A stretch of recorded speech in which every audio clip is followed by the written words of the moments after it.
She first. First, leader, greatness, hope, and dreams. Women have defied the norm and pushed through the barricades to change culture, technology, and life as we know it. Come listen to our weekly podcast and be inspired by the incredible stories of women and how they managed to be the first in a world that encourages women to be second. What are you waiting for? Be first. She is strong, she is deliberate, she is brave. She first. Hello, everybody. Once again, welcome back to the She First podcast, where we recognize that she is strong, she is deliberate, and she is brave. And today, with me, your host, Alice Mary, I have the lovely Audia. I am so blessed to have her here with me. I'll let her talk a bit about herself, but as far as I am concerned, she is more to me like a spiritual mom. And I would not do this right if I didn't have her with me to have this conversation. So we're just gonna talk about life and just see how this goes.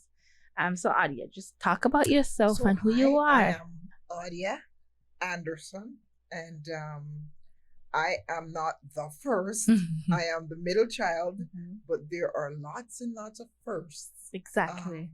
That I'm excited to share today. And in all honesty, I really I'm happy to be here because of the fact that I know that you are doing what I believe you're called to do. And so I'm excited to be a part of it. Thank you. Awesome. Thank you so much.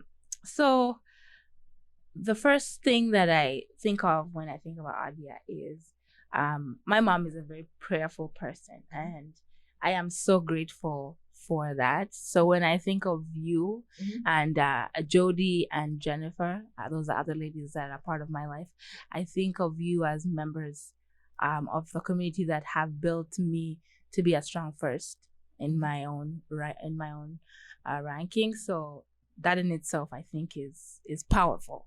Yes. Okay, so we have a couple of segments that we have here. She done it, she tried it, she got it, and then I'm going to ask you to give us the tea. So we're going to start with she is. You've given us a little snippet of who you are, which is amazing. Yeah. The next part is how we met. Do you remember how we met? We actually met through Tableland.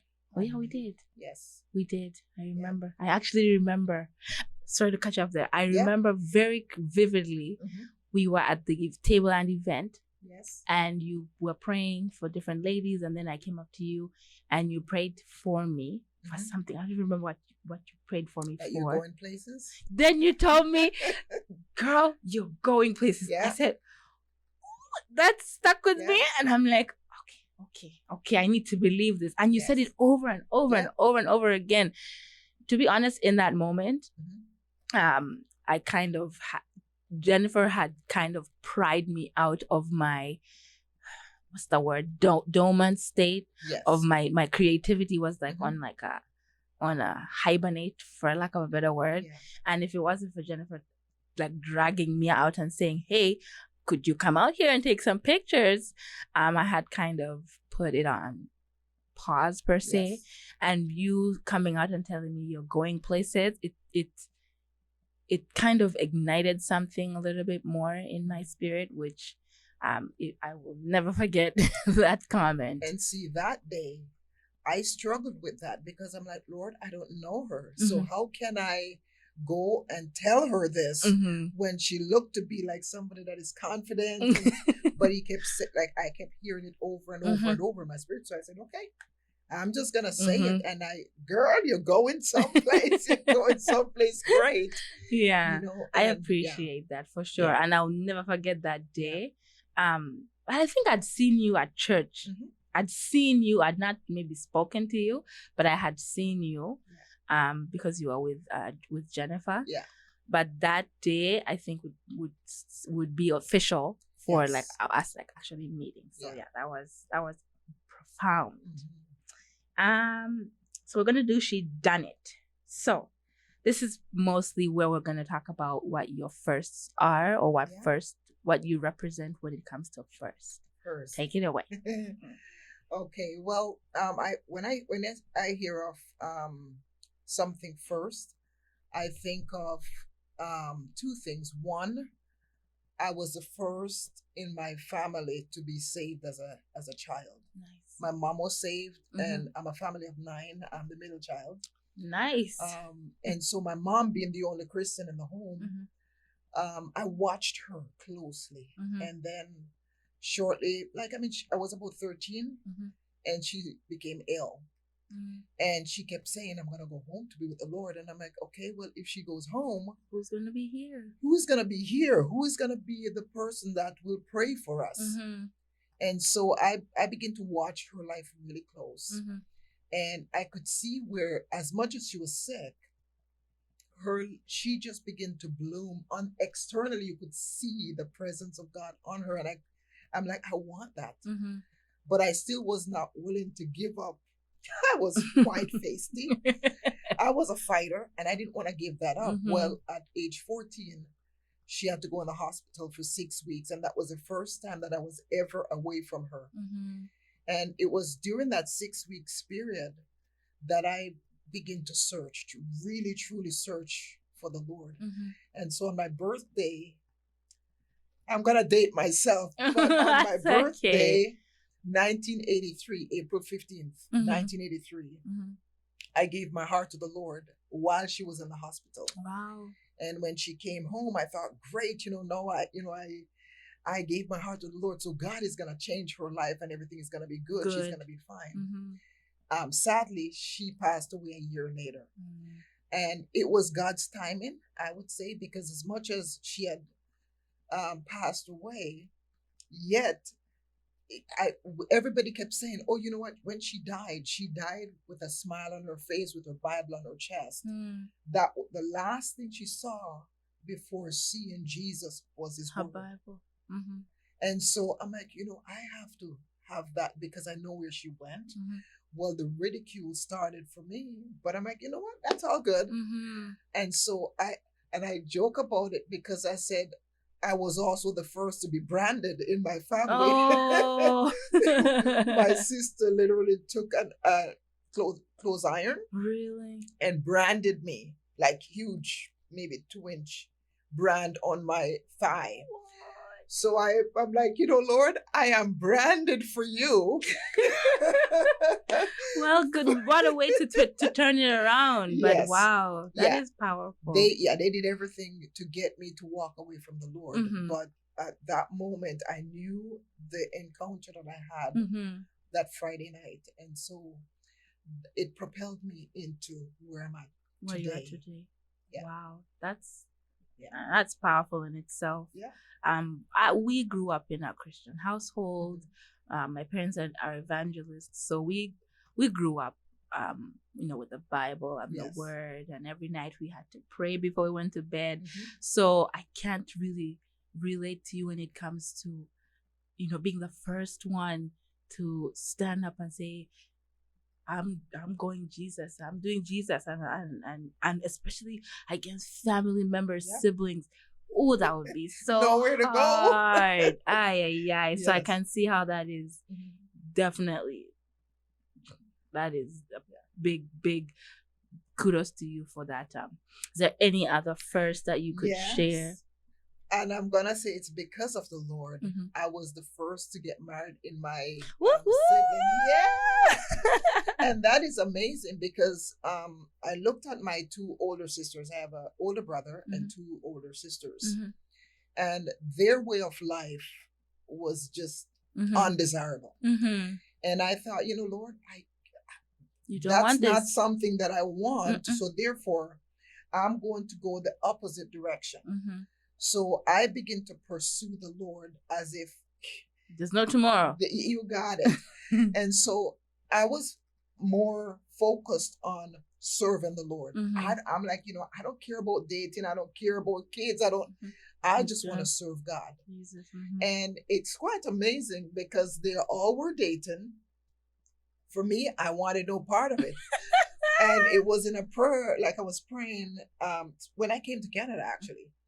And I was sitting in my living room. I'm just praying, Lord, I love you. I just want all of what you want for me. And I'll back it up a little bit because I had known my husband pretty much all my life. So you're already friends. We were really good friends. We went to the same youth group, went to the same high school. Nice. We were in the same Christian youth group at church and at school. And so I respected him highly because he had gotten saved a year before I did. And he was not like the other guys who, okay, well, I'm saved today. They're always not like the other guys. Got it. Yeah, I'm saved today, but then tomorrow you hear of all those. He was all out for the Lord. And so I left Jamaica. And as I'm here sitting and I'm Lord, I thank you. I love you. And, and I heard the Lord say, I created you for Farron and Farron for you. And I rebuked the devil. I said, devil, in Jesus' name, get out of here because I'm not interested, right? Exactly. And I kept on praying and I heard it a second time. And when I heard it the second time, I reached over, grabbed my Bible, and I wrote what I heard. And I just set it down and I continued to pray. But I'm not interested. And it was about a week later, the Lord sent me to Ashland, Virginia, for this lady, Virginia Dennis, to actually confirm that this was God. Wow. Well, needless to say, a year later, we were married, and it's been almost 28 years. Wow. December 18th, coming up 28 years. And that's when I look back, I keep saying to him, had I known that marriage would be this great, I would have married sooner.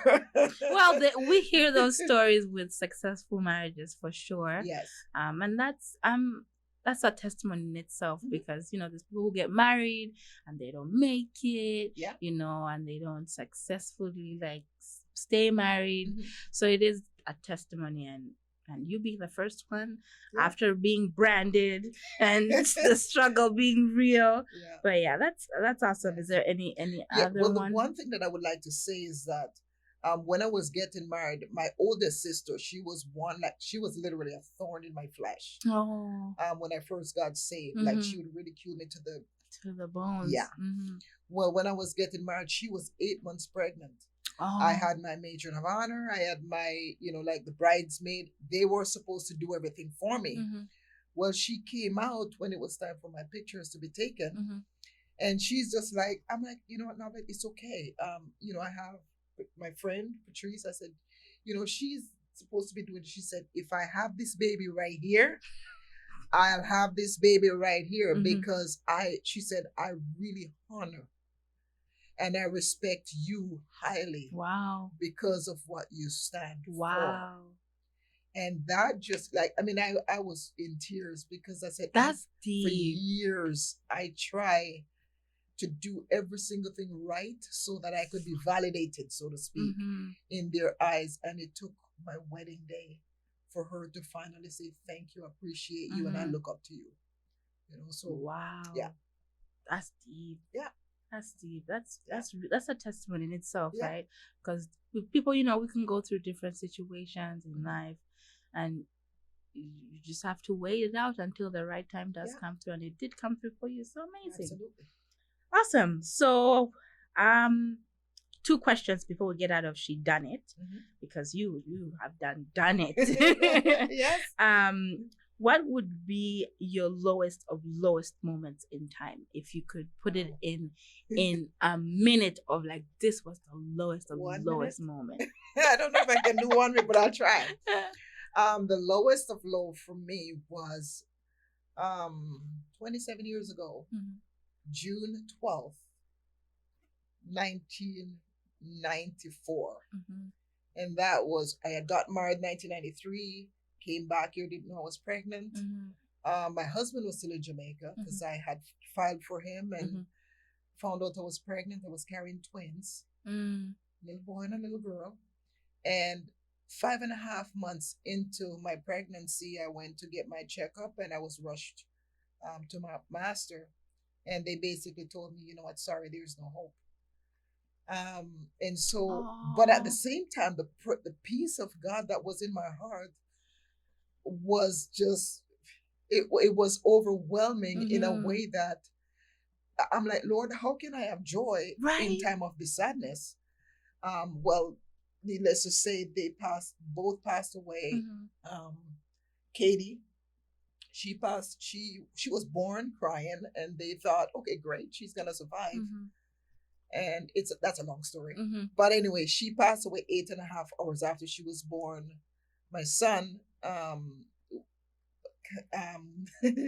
I named him Samuel, and Katie Sarah. Samuel and Sarah. He lived for about 4 hours and then passed away.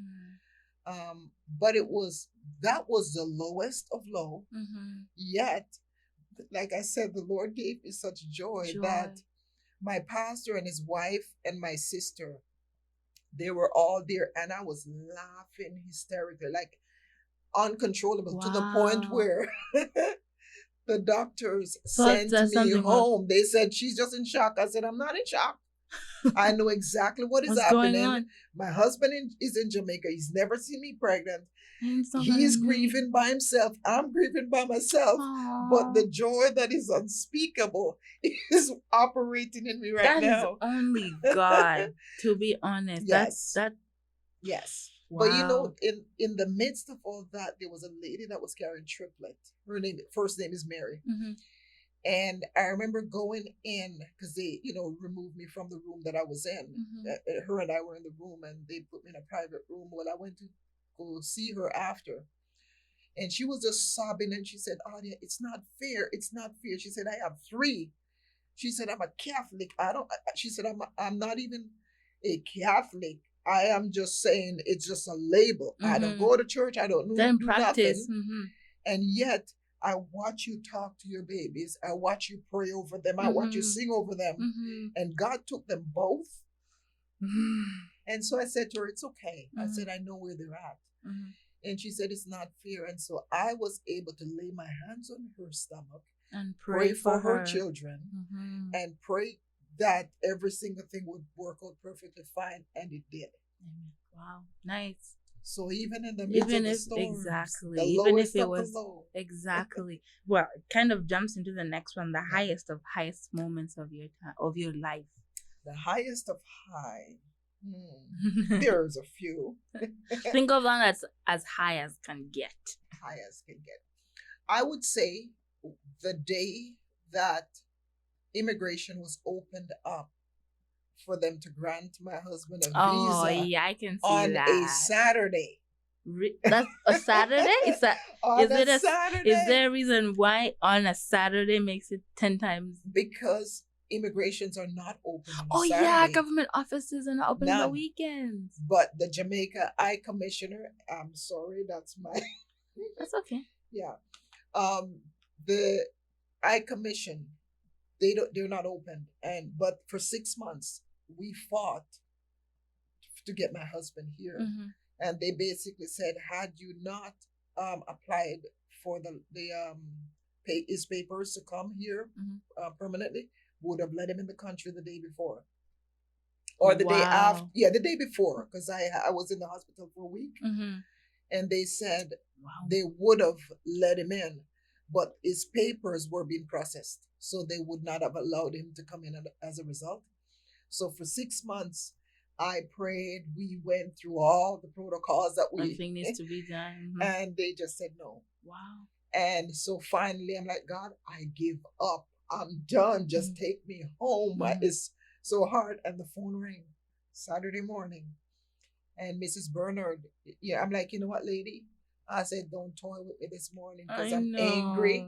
And she goes, no. She said, I'm here. I have your husband's paper sitting right before me. And she said, in fact, I was awakened to go down to the office to process his paper. She said, if you want me to put him on a next flight today, I can get him to you today.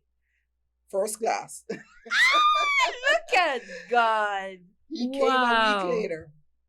Wow. 1 week later. That's amazing. Yeah. I can see that being a high surprise for sure. For sure. Yes. All right. So the next segment we're gonna go into is she tried it. So this is kind of we're gonna just I'm gonna have two unusual questions that I'm gonna ask you. Very unusual, and then I'll get your answer, and maybe you can explain to me what that answer is and why you choose that answer. She tried it. Yeah. So where is it? All right. Let's see. How would you sell hot chocolate in the hottest country in the world? How would I sell hot chocolate? Steaming, piping hot chocolate. Well, I would sell it based on the fact that I would be sipping it myself. Okay. Yeah, because I'm not going to tell you you can drink something and you're not drinking and I'm not drinking it. I have to taste it first. Okay. That the word says, "Oh, taste and see that the Lord is good." Okay. Yep. All right. So you're saying by the consumer watching you comfortably consume the product, they'll be enticed to. Yes. Okay. All right. The other one would be which animal would make the best president in the animal kingdom? If the animal kingdom was to take over.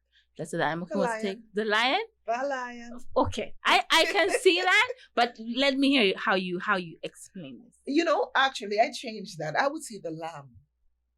The lamb. The president? Yes. Okay, let's hear this. The reason for that is the lion, when he roars, everyone is silent. Everyone stops in fright. Mm-hmm. With the lamb, when he cries, everyone wants to go and pet it. That's true. So in even though it might seem the dumbest animal, at the same time, the love that he has, and if I would say the care that he has would win the heart of others versus the lion. Okay. That would scare people. Yes. Okay. That was smart. That's smart. All right. Now this one is a surprise question. Okay. And I'm asking this because we're in 2021 and everybody has a phone and we all have screensavers. So if you don't mind, would you describe your screensaver? Because that speaks to you and who you are. Okay, so not this current screensavers, because it's hard for me to save anything. But the previous phone that I had, it has Jesus is Lord. And the reason for that is because for me, it doesn't matter what circumstances that I go through. I know that as long as Jesus is Lord over my circumstance, I'll make it. And that's like a constant reminder that you'll be having on your phone. I open it up. And that's what Jesus you see. Is Lord. Yeah. Nice.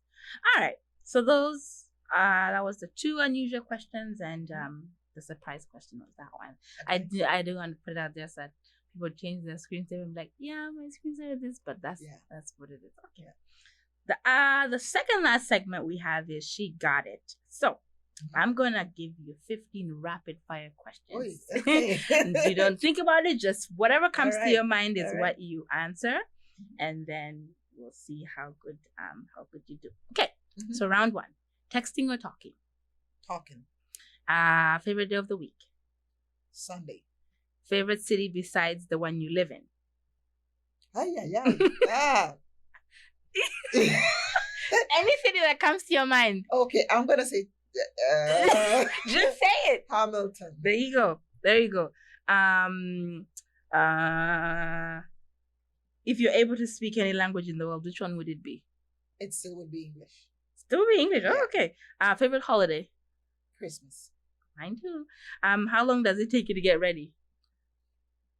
15 minutes. On a scale to 1 to 10, how fast can you grocery shop? I would say 1 being what? 1 being super slow, 10 being quick, in and out. 8. Nice.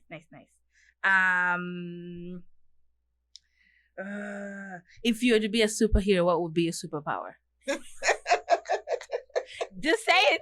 Flying? Invisible? Okay, I'm a Superman. So flying. Yeah, got it. Okay. Okay. One more. There's one more. Where is it? Dawn or dusk? Dawn or Dawn dusk? or dusk? Dawn. Oh, dawn. I thought you'd be dusk. No. Then Town. Oh yeah, morning. I can see you. Dawn, because that's the time that I speak to the Lord mainly. True. Then cake or pie? Cake. Cake? Yeah. Okay. I'm gonna pick two more because this is good, and you're pretty good with getting them quickly. Cookies or brownies? Cookies. Favorite number? 7. I want to ask why, but I can't because it's a rapid question. Okay. Blue or green? Blue. Pencil or pen? Pen. Okay, that was good. That was pretty good. Yeah. There's a couple questions I want to ask, but I'll just ask anyways. Why Please. 7? Because that's God's number. Oh. Yeah. I thought it was 12. No, 7. Huh. I need to read my Bible more. 7 is God's number. Good to know. Yes. All right. Do you have any questions from me? If any. If any. Mm-hmm. There's so many questions, but anything. This is very valuable. Okay, so the question that I have for you is, how old were you when you became a believer? Okay, so because we grew up in a Christian household, we grew up reading the Bible, praying and everything, right? So we already had the whole concept ingrained in us. But I don't really remember how old I was, but I remember I was in primary school. We were sitting in the living room with my dad's best friend. He was German. Yeah. And he used to come down to visit us back in Uganda every summer. So we're sitting in the living room. He has me on one side of his lap and he has my other sister on one side of it, reading a story to us. No, he was telling us something about Germany or something. And then started talking about Jesus because they were both, he was a missionary with my dad. Yeah. I started telling us about Jesus. We were like, yeah, we know Jesus loves us.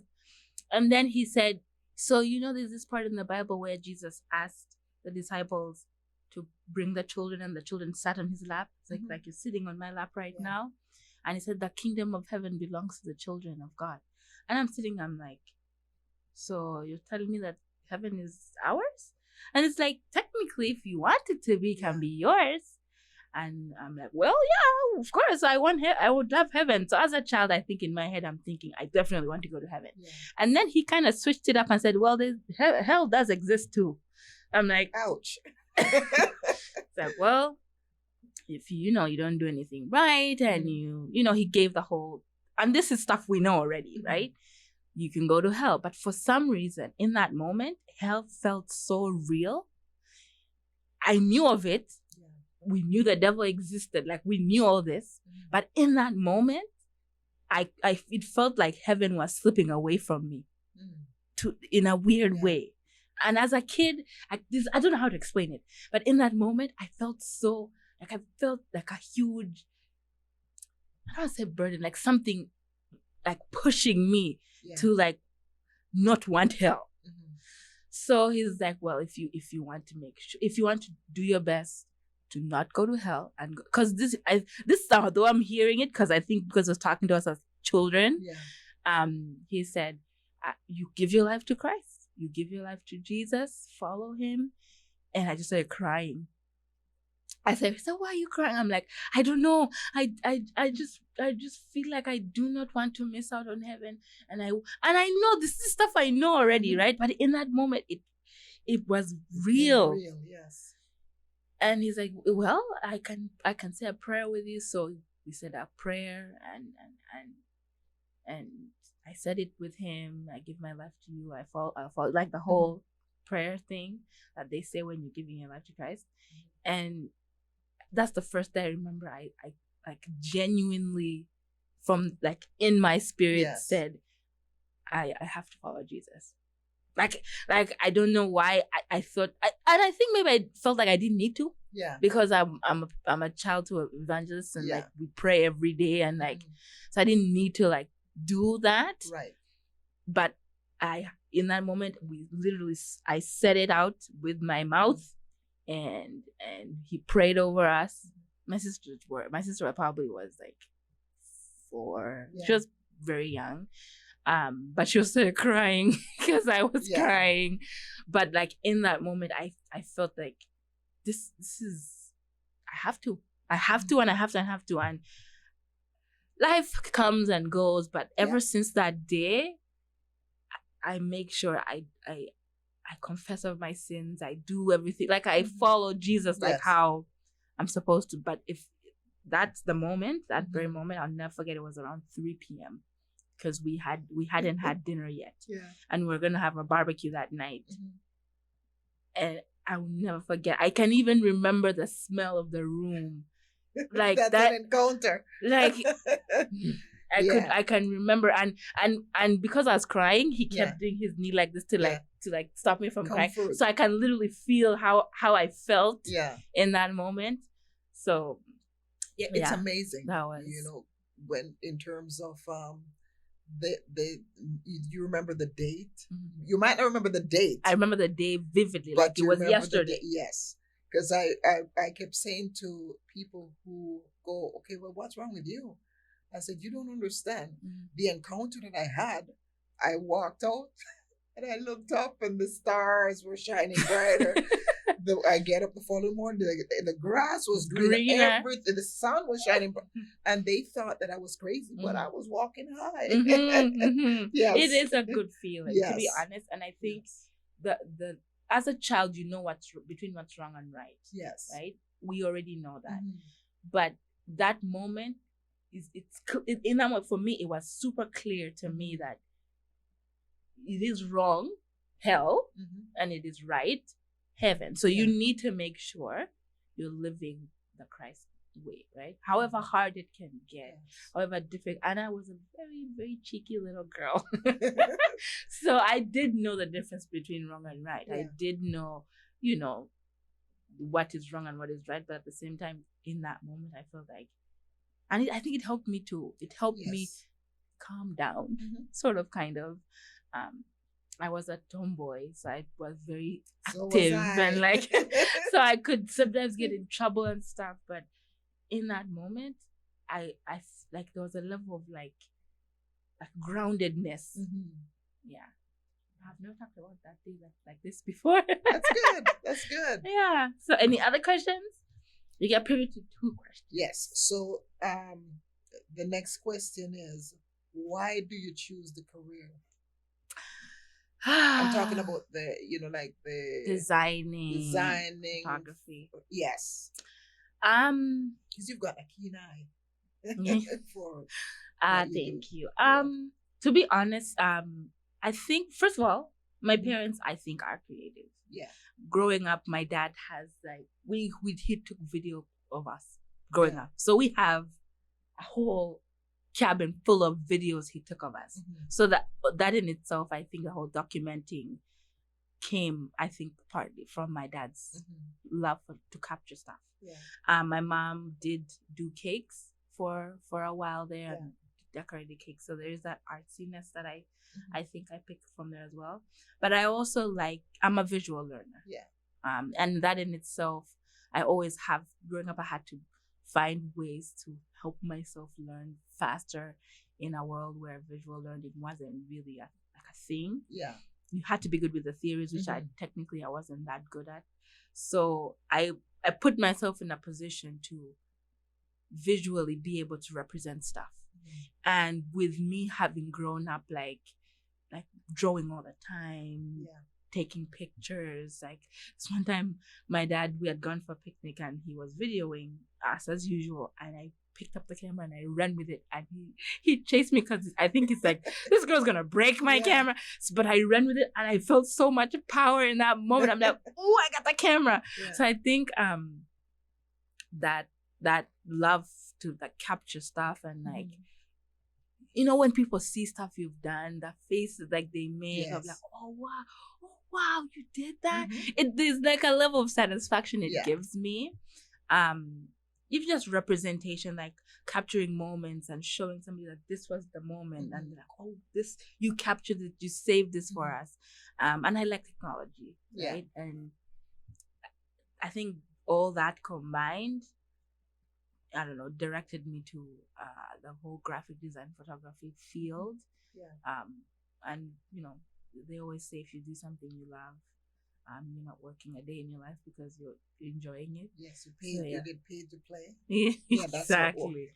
Yeah, so I think that's why I don't want to say I chose it, because I kind of had to find something that makes sense for the things that I love. Yeah. Right. So yeah, that's what I would say. Thank you. All right, so we've come to the end of our podcast episode. Usually the ending part, I give it to the guests to, if there's any shout outs if you want to make, if there's any businesses that want to be advertised or put out there, or any social medias that would like to be shared. This is the time where it is shared, but it's up to you. None. All right. Not today. That's okay. But I'm so glad that you're able to come and sit down and have this conversation. It's always encouraging to talk to other ladies that have like persevered and succeeded and a living testimony of like how hard it is to work and how it pays off. Yes. Regardless of where they are in life. So I'm grateful. Thank you so much. My pleasure. Thank you. All right. Thank you so much, Audia. Yes, and we might ask you back again. Who knows? And I'll be happy. On the She First podcast, where we recognize that she is strong, she is deliberate, and she is brave. Thank you so much, Audia. My pleasure. All right. That was nice.